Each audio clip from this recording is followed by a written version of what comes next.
Good evening, everyone. I'm going to talk, even though we're going live here.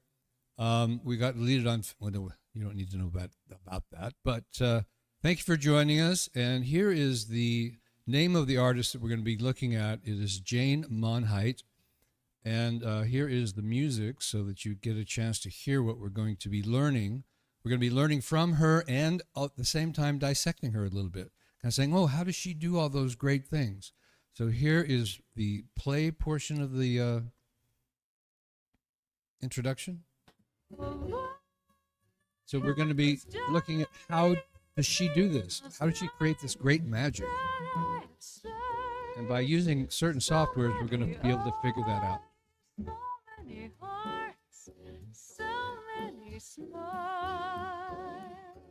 Okay, so I hope you enjoy that music. We're going to be looking at how does she do that. She's very popular in the contemporary jazz world right now. Is that correct, Linda? Yes. And this is my guest, Linda Woodson, who's a great jazz singer.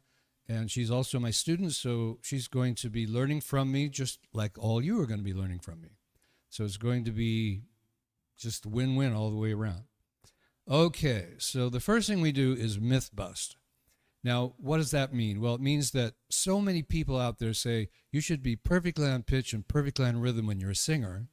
And when you watch Jane, how she sings, which is what we're going to do next, we're going to pull up what's called Melodyne.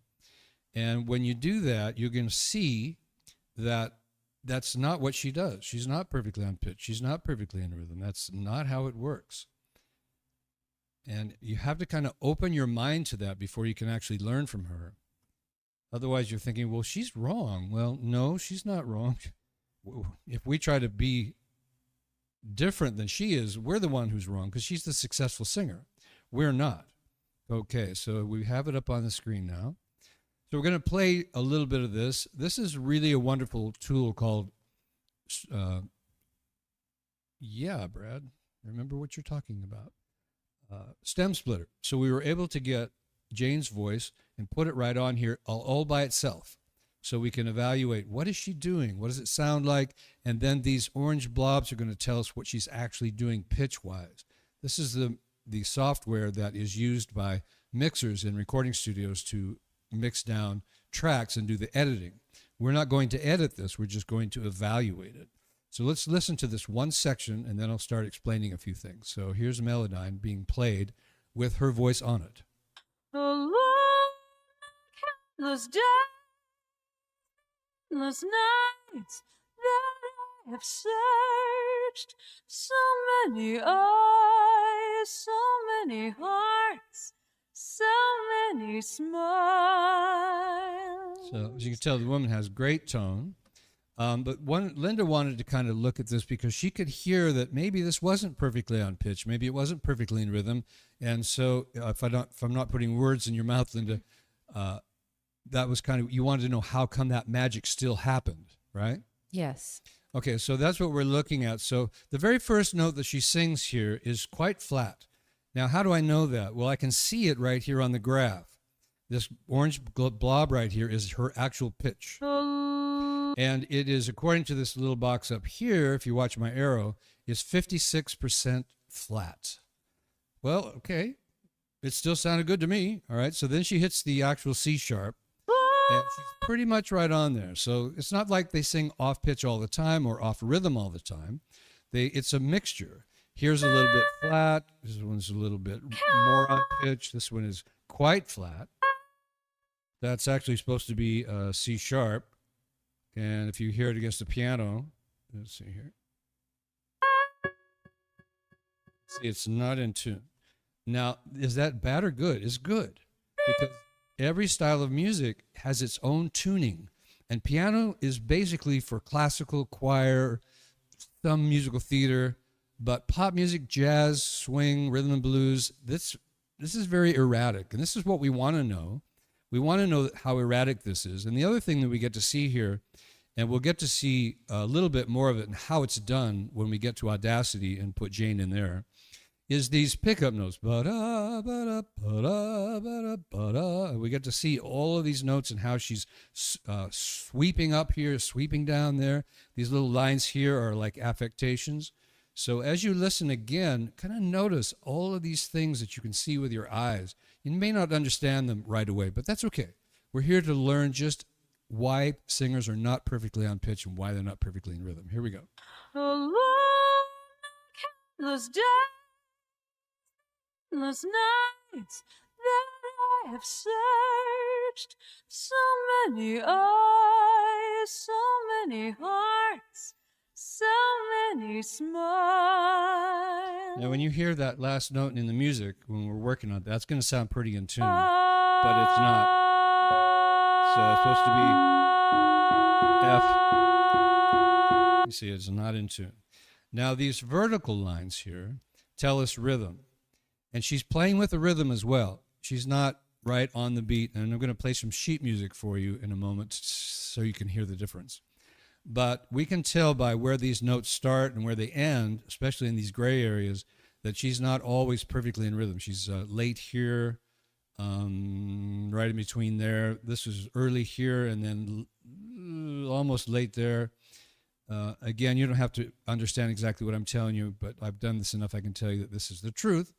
And she's playing with the beat. She's behind it. She's ahead of it. And most jazz people know that that's important, especially rhythm and blues people. You've got to play with the beat. If the beat is too steady and too on, then you're in classical world. You're not in the jazz world anymore. All right. Any questions on this, Linda?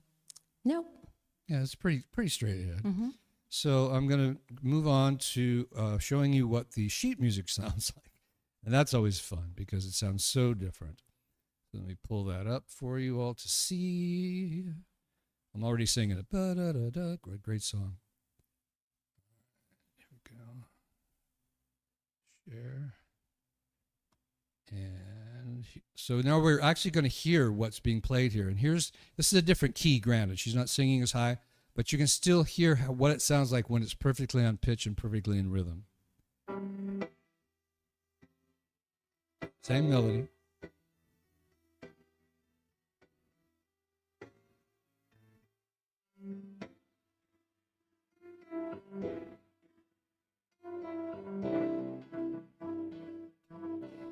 Good. Now, I was asked the other day, why did I come up with what I call the vocal muse system or technique or the actual suite, which is a video program? And this was one of the main reasons. We used to bring pianists in. Oh, you can't see this yet, can you? This is one of the things I'm still learning, everyone, is to put things on stage. So please be patient. Here we go. Now it's on this. You can see it, right, Linda? Yes. Okay, so let's do that again. I need to get to the actual page. There we go. All right. So I can make this a little bigger maybe, but it's pretty big, isn't it? Can you see it pretty well? Yeah. Okay. Mm-hmm. And it's really not the sight, it's more the sound anyway. But right here, you can hear where she goes, the dreams, da, da, da, da, da, da. Let me find that spot again. Yeah, right here. So when I play it on the sheet music, they have a piano playing it, Mm-hmm. and it's quantized. So everything is perfectly on pitch, perfectly in rhythm. And what we're trying to figure out here is it sounds different. And why would I not want to teach this anymore?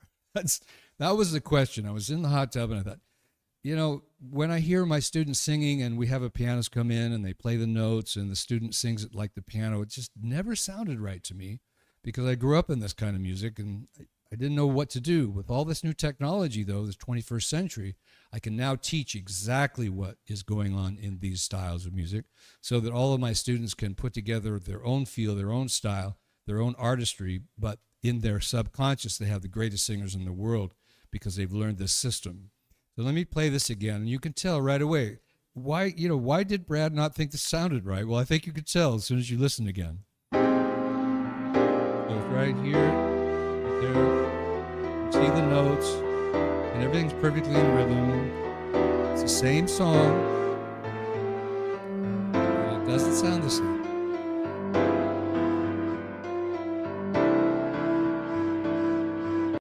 Okay, so the reason I did that was to help you understand why I came up with the vocal muse system, because that's important. Why would anyone want to care what I'm going to teach here? Well, the reason is because it works. And all of my students do it this way, and they can depending on their level, of course. They can sing all the different styles. And Audacity offers us a lot of flexibility in being able to work with beginners versus someone medium, some a pro or a superstar. Audacity makes it possible for us to work with all of them. I'm going to pull that up next. And actually, we'll pull it up on the screen, I promise. Just takes a little practice, that's all.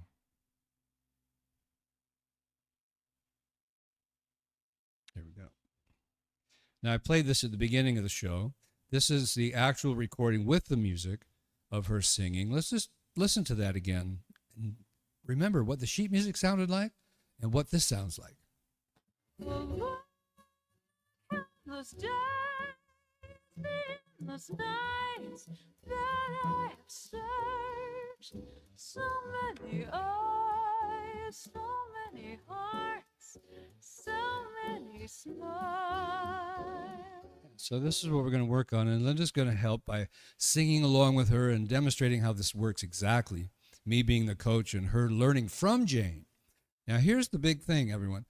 I'm going to teach you how to learn from Jane, not from me, and not even from Linda, except for watching how we go through this process.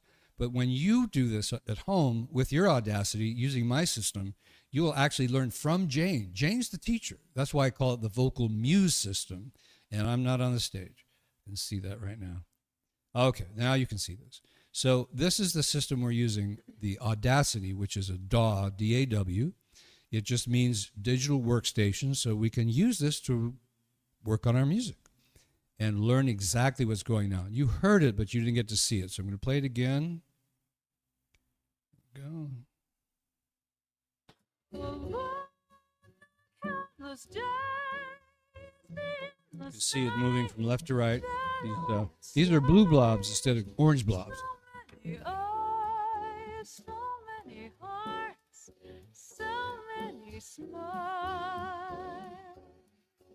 So I figured out I needed to create an entirely different system rather than just teaching straight technique and saying, okay, everybody get it right on the pitch and get it right on the rhythm and bring a pianist in to have him play along. That just doesn't work. It's a whole new, it's been a whole new world for 100 years now. We need to change with the times. So that's what this is all about. So what we do here with Audacity is I create a line right here, which will give us a couple of beats before the actual singing starts that we're going to be listening to. So here we're listening. Now when it gets to the end of the phrase that we're working on, I'm going to click pause.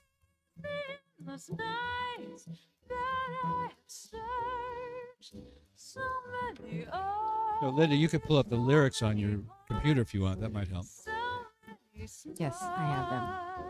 You got it already? Mm-hmm. Okay, great. All right, so this is the phrase. Now, I can highlight the phrase, you see, by drawing between the lines. And you want to make sure you get both tracks. Otherwise, when you're changing things, you have one track in one state and the other in a different state. That doesn't sound good either. So the first thing is that now that I've marked this, we could put it in loop mode and just listen as many times as we want. And that's a big advantage because listening is the key. If you don't listen to Jane, if you just sing along with her, you'll never actually know what Jane is doing. So I'll make the demonstration here so Linda doesn't have to sound bad like I'm going to sound bad. So I don't really know it, right? So I just said, okay, I want to learn this song. So I push play and I start singing along. And this is what it sounds like when people do that. And they do it all the time.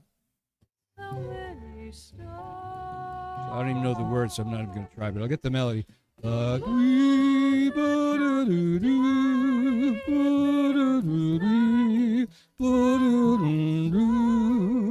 you see, I'm not really with her because I can't hear her. I don't really know what she's doing because I'm singing and I'm in the way. So listening, this is the number one thing that I came up with when learning from great singers like this. Because you can't use music theory, you can't use sheet music, you can't even use a voice teacher because the voice teacher sings it, they sing it different. They don't sing it the way Jane does, and even if they try, they're still not Jane. They're still not a great jazz singer. They're a coach. They're not a great, or a teacher. They're not a great jazz singer. Now, if you can get the lessons directly from Jane, that's a little different, but this way we don't have to go to Jane. We can learn from her without it. So this is why I call it the vocal muse technique. So what I'm going to do here is we're going to listen to it twice at the original tempo, That way you'll understand what I'm going to do next. So many stars along the countless days, the endless nights that I have searched. So many eyes, so many hearts, so many smiles. Which one? We're listening again. So One more time. many stars. Listening is the key.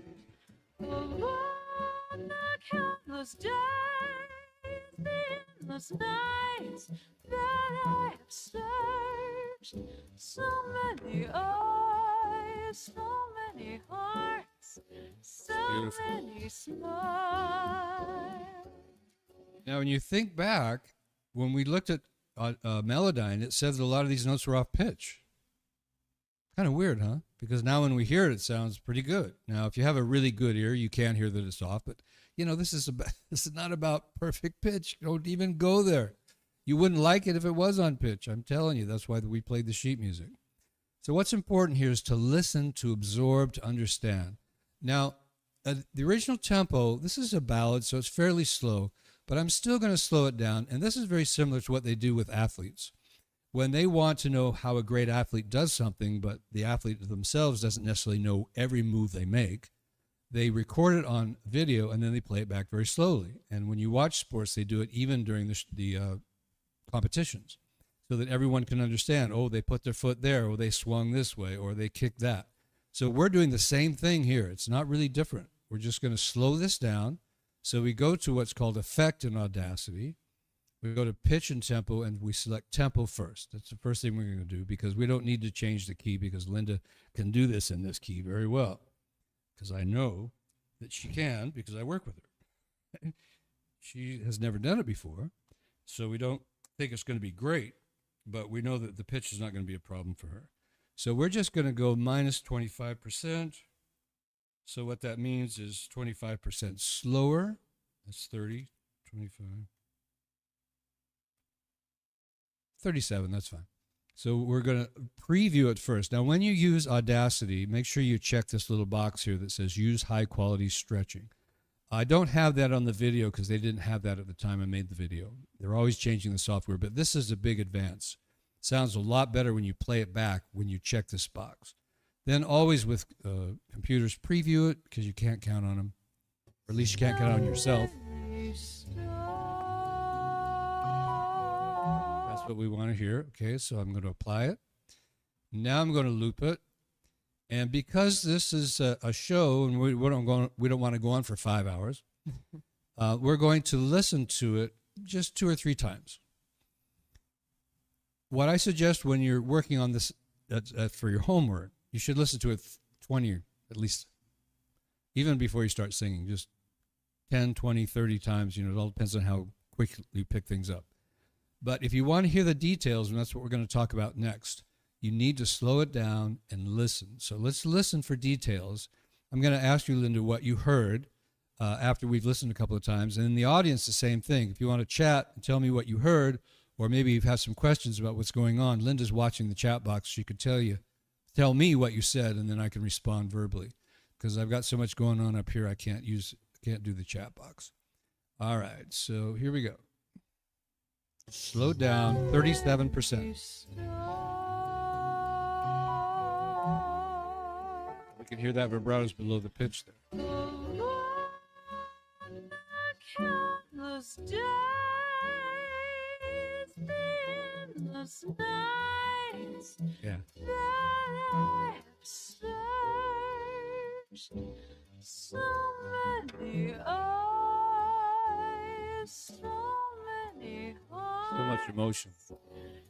so many smiles,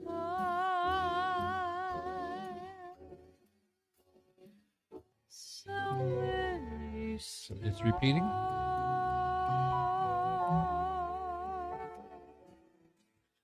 Along the countless days, the endless nights that I have searched. So many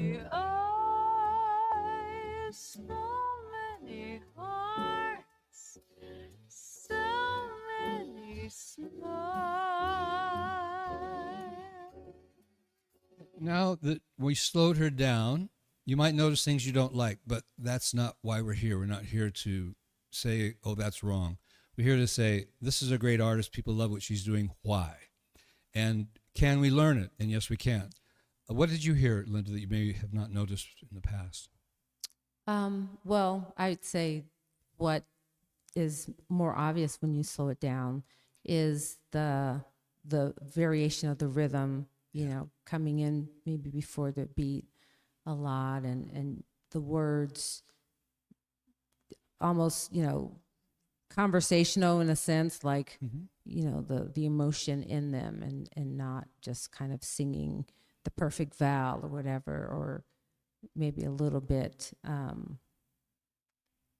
don't know, effect or something with the consonants or something to make it sound a lot like she's talking to you and singing to you. Yeah, like a storyteller kind of. Yeah. And again, that's very common in the modern styles, the rhythm and blues, jazz, country, western. You know, the audience wants to feel like you're talking to them, not singing down to them.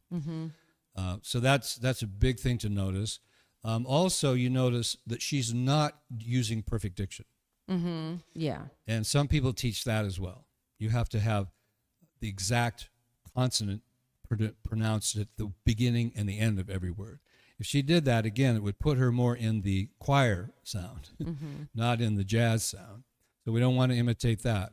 And then the slurs down, like you were saying, that's kind of like talking. Ba-ba, ba-da-ba-ba, ba-da-ba-ba. But to get it, like you said, exactly right with the rhythms, because she's playing with them, the listening is where we get that.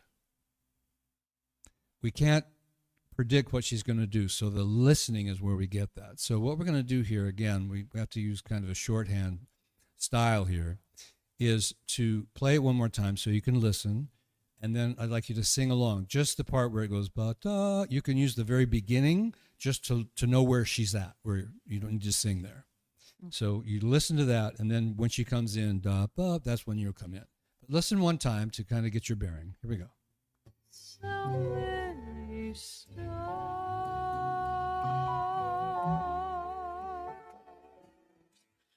along the countless days, the endless nights that I have searched. So many eyes, so many hearts, so many smiles, so many stars. Am I singing now? Yeah. Along countless days, endless nights that I have searched. So many eyes, so many hearts, so many smiles. That was very good. And of course, you would practice it more, right? You'd sing it a lot more. But you're matching her pitch, which is important because, like we saw in Melodyne, if you were trying to match piano pitch, you'd be sharp. Because a lot of her notes are flat. The ones that she's on pitch, again, you'll feel that, and you'll know that's what it should sound like. What we're doing, everyone, here is called a unison. So when we're trying to learn from a singer, that's what we're trying to do. We're trying to create a unison with them. We hear them, we sing along with them, and hopefully we match them well enough that we've learned exactly what they're doing. So Linda was getting very close there. But now how can Linda know how close she really was, or where there might be some changes that she'd like to make? We're going to record it on another track. Yeah, Audacity allows us to do another track, and then she'll be able to hear back where her unison is with Jane and where it is a little bit off. And it's not for critique of like, oh, I made a mistake. It's for critique of, hey, I'm getting it better.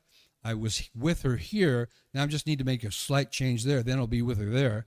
And when you get the complete unison, it's really a confidence builder, because if you think of Jane as a great singer and you're doing what she does, and you know Linda's kind of in her own world that way. She's already a great singer. She does her own thing, but she was willing to help me out on this, and I really appreciate it. But she's still, we all can learn something from somebody, right? Doesn't matter how good we are, how many years we've been singing. So this is why I think Linda wanted to hear. And, you know, Linda, you were talking about the conversational part and the swooping and so forth. See, in this style, because she's popular, you have to say, well, flat notes are popular.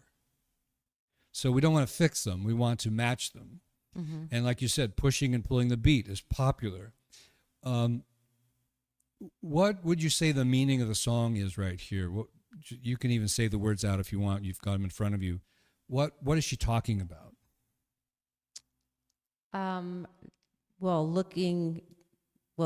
I guess, the words are talking about so many stars and, looking for love and I guess trying to, if you apply to love, there's all these people out there trying to find the perfect love for you, because that's, ultimately, I think what she's looking for, not stars, but actually love, a connection. Right. It's kind of symbolic, yeah. Yes. Like I said, which is so important to understand, because again, why are we singing? If we're not telling stories, we're not expressing emotions, we're just kind of being robots, doing what somebody told us to do. And art is not about being a robot. It's about expressing yourself. And so Jane does it her own way.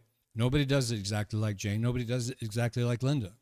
But each one of these singers, no matter how good they are, how popular they are, they've all learned from other singers in their life.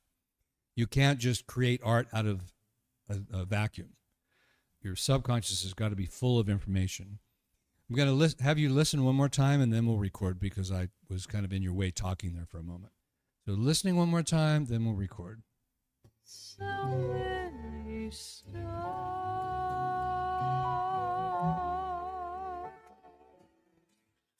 along the countless days, endless nights that I have searched,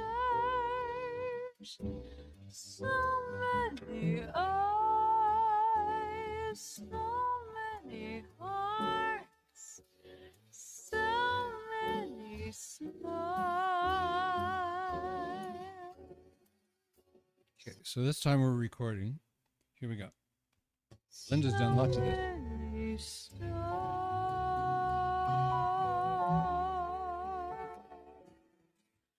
along the countless days, endless nights that I have searched,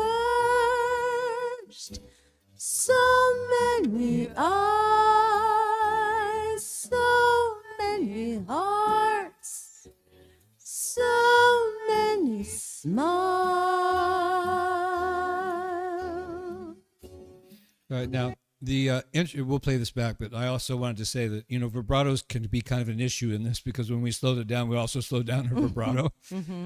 But I still think it's worth matching it, because it's not in the classical world. It's not considered healthy to do vibrato that slow. But this is not classical, and we're not singing in a big open hall. We're using microphones, and that changes all the rules. I'm just hoping more and more that voice teachers all around the world will start to pick up on this, so that when we hear people on the corner singing music, or on a karaoke or whatever, that they're learning it the right way, so that we can enjoy more singers. I know that sounds like any teacher should want that, but I don't know that they all do. But that's what I want. I want everybody to be singing better. Of course, I want to make a living at it too, because otherwise I'd just be sitting on my couch eating potato chips, and that wouldn't be much fun. So this is what I love doing, as you could tell. I get quite excited. Sometimes I talk in the middle of things, because I think, I want to make sure you all know this. But we talked about the emotions, and we're not really working on that right now. But as we listen back, Linda will be able to, again, judge how close she was to what Jane was doing, so she can learn. This is about learning. We're not trying to impress you all with, we're great singers and we teach the great technique and all that kind of stuff. No, I'm showing you that Jane Monheit is a great singer, and we're students of hers right now. We're learning from her. It's a whole different mentality than me getting on there and showing you what great voice I have and what great voices my students have, that's really not going to teach you anything. It might excite you, but it won't teach you anything. Here we go. We're listening. So we're listening for that unison.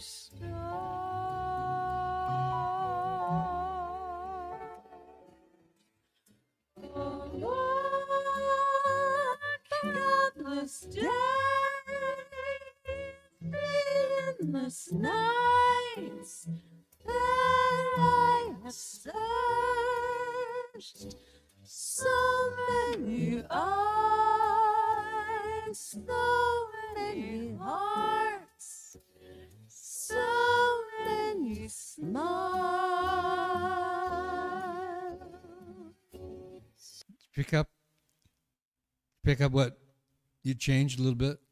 Yeah. I mean, sure. yeah, that's all that matters, is that we're listening, we're learning, we're going, okay, I could do this, I could do that. Now, keep in mind, and we'll talk about this more at the end, this is not about Linda becoming Jane. This is not about becoming copy singers. This is about learning skills.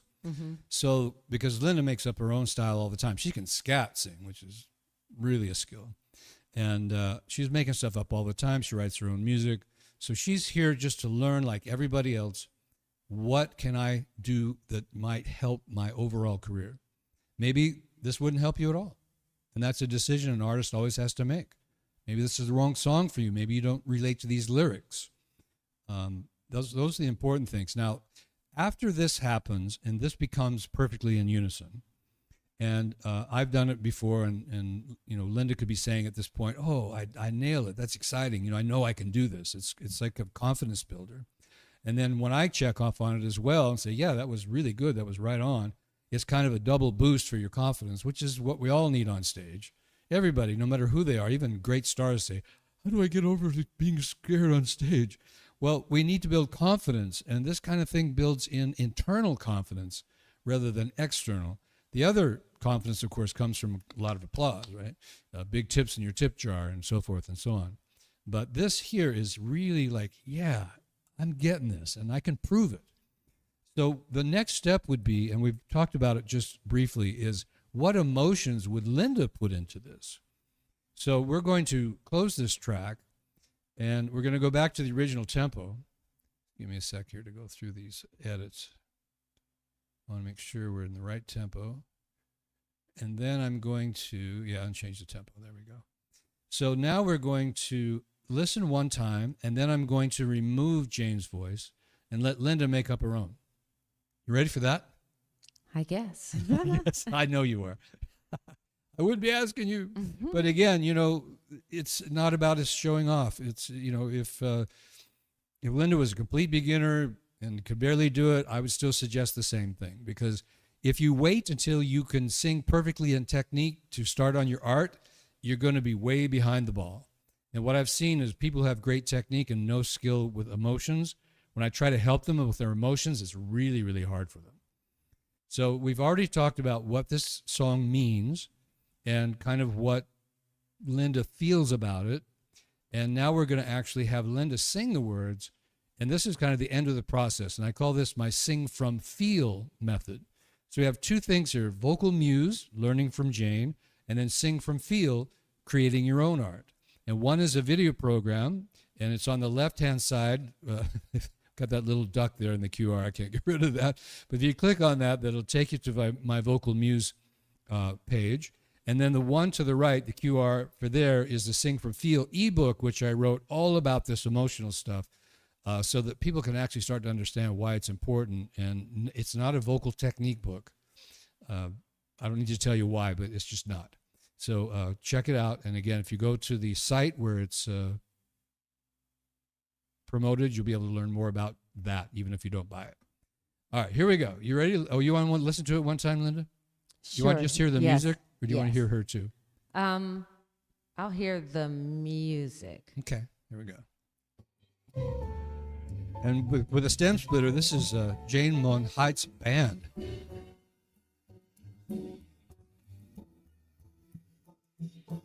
Great jazz musicians.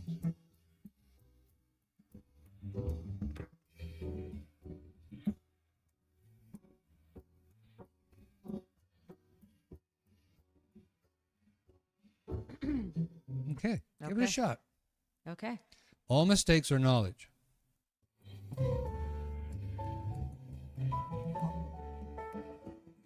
Alone,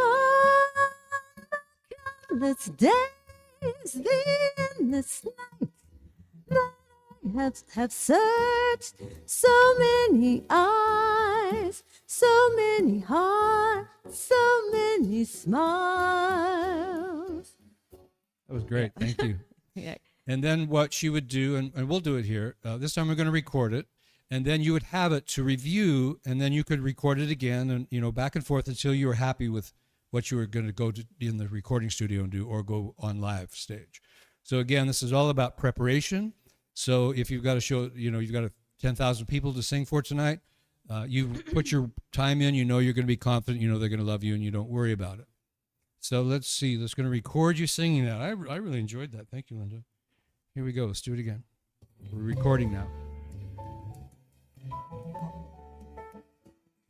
Alone, the countless days, the endless nights that I have searched, so many eyes, so many hearts, so many smiles. So, you can imagine if Linda can do that just off the cuff, give her a couple of days or a week or so to work on this, and she really blow us away. So let me bring the volume of this up so we can hear it beautifully. Again, all of these processes that I'm going through here are, except for this amplification I just did, are on the video source. Once you go into any video these days, the software changes, so you have to use Google search or AI to figure out what the changes are. And Audacity put this thing in here where you always have to amplify the recording after you're done. Didn't have to do that when I made the program. All right, we're just going to listen. Now, Linda, of course, is going to be listening like, oh, what was the rhythm? What was the pitch? But the rest of us can enjoy the emotions. And again, she didn't have a chance to really get into the emotions, but there are emotions. This is Linda's version.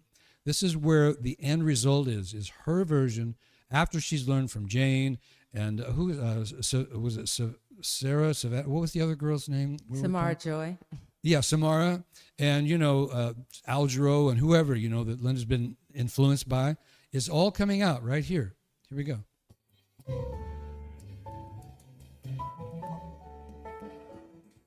Alone, the countless days, the endless nights that I have searched, so many eyes, so many hearts, so many smiles.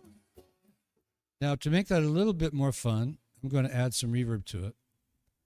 Audacity doesn't do that automatically. I have to put it in. So there we go. Get more effects. Oh, no.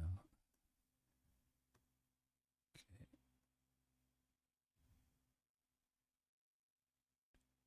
Reverb. Here we go. Might be a little bit thick. So sometimes it comes in a little heavy, but let's enjoy it with the reverb now.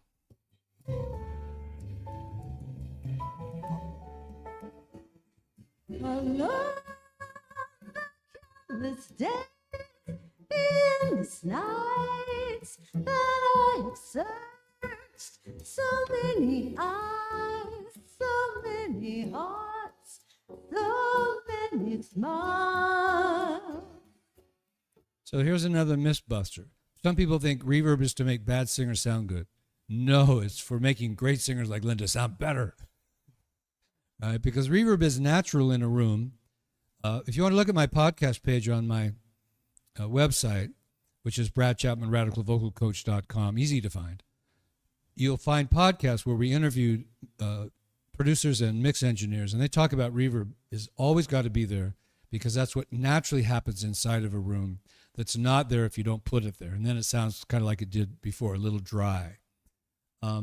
Beautiful. And again, let's just imagine, Linda's next show, she's going to sing a little better now because she learned some new tools that are in your subconscious. That's the funny thing, When you learn these things from singers and you make up your own, you're really not doing exactly what you remember.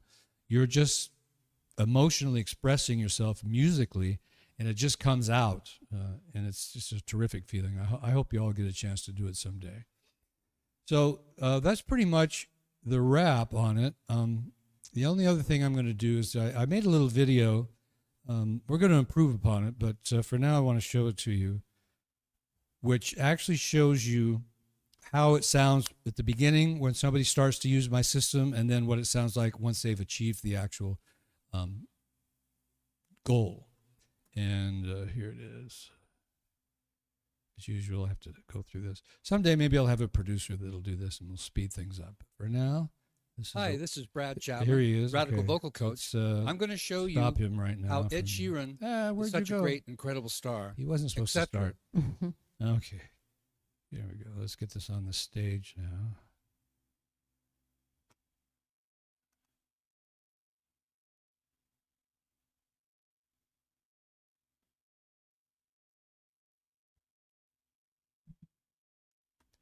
There we go. Now let's get on the stage. There it is. Okay. So here's Brad again. You're probably going to get tired of this guy. Bring this up. There's text in here to explain what's going on. And here we go. Hi, this is Brad Chapman, Radical vocal coach. I'm going to show you how Ed Sheeran is such a great, incredible star, etc. In other words, not only him, but you'll see why it adapts to any singer. The way we try to learn from these people has not been working. Didn't work for me, doesn't work for hardly any student I've had or anybody I've ever known. So I'm going to show you the way we do it, and you'll see why it doesn't work. Then I'll show you the results of my VMS system, and you're going to love it. Hang on for a great ride. But I'm in love with the shape of you. We push and pull like a magnet do. Although my heart is falling too. I'm in love with your body now. Well, I'm in love with the shape of you. We push and pull like a magnet do. And though my heart keeps falling too, I'm in love with your body now. I'm in love with the shape of you. We push and pull like a magnet do. And though my heart keeps falling too, I'm in love with your body now. You see, that's the unison I was talking about. The singer ends up in the perfect unison with Ed Sheeran. That way, again, the singer knows now that they can do what they want to learn how to do. And Ed's just one of the singers. And, you know, you start finding a lot of things that are very similar between all of these artists. And one of them, Linda mentioned, which is very powerful, is it kind of sounds like talking. So even though Ed was very high energy, when we worked on it, slowed everything down, looked at it on Melodyne, it was a lot more like, I'm in love with the shape of you, you know, instead of I'm in love with the shape of you. Had a lot more of a speech color to it. And, you know, the guys, that was live, so he was having a blast singing away. And there was a real fast riff in there. We had to slow that way down. We didn't have to do that with Jane today because she didn't do anything that tricky. But if you get a lick that you want to learn from somebody who sings very fast, then you go even slower, maybe 60%. Then you can hear each individual note and line it up and match it. And again, now you know exactly how that lick goes, where if you didn't slow it down, might be guessing. Because when I guessed with Ed, and I've been doing this a long time, I've got a pretty good ear, I missed some things, definitely, at that tempo. That's actually 16th notes at 96 beats a minute. That's taking 1/4, I'm turning it into 16th. So it's really fun to get in and learn that. So let me just mention again, the left QR is for the vocal muse system, and the right one is for the Sing from Feel book. Of course, obviously, highly recommend them. If you don't like them, let me know. Give you your money back. No worries there. Any questions, Linda? No, this is great. Thank you. Well, see, there you go. You heard it from her mouth. She's a good singer. She said it's great. So I only pay her $100,000 a year to do that. Right. I'm cheap, you know. I need to give her a raise. So thank you all so much for coming to the show, and I hope you learned a tremendous amount. I hope the singers in the world that don't know this start to sing more emotionally, with more feel, with more everything. All of my students enjoy it. I think you will too. And I'll talk to you later. Make comments below, and I'll respond to those. And also, of course, with YouTube, they want you to, watch out, here it comes, like and subscribe. Because when you subscribe and like, YouTube knows that this show is a value to people. And I know it's a value. My confidence is very high there. There's no issue. But if you subscribe, you'll know when my next show is going to be, because I don't plan these ahead. I teach too much to actually say, okay, every Monday we're going to do this. I love teaching privately. That's, Linda and I have a blast just working together one-on-one without being in front of an audience. And so that's really where I prefer to spend my time. So if you subscribe, you'll know. And if you like, then more people will know about this, and you'll be helping the world out, making everyone a better singer. So this is the end of the show. Thank you so much for being here. Bye, Linda. Appreciate you. Bye-bye. Thank you.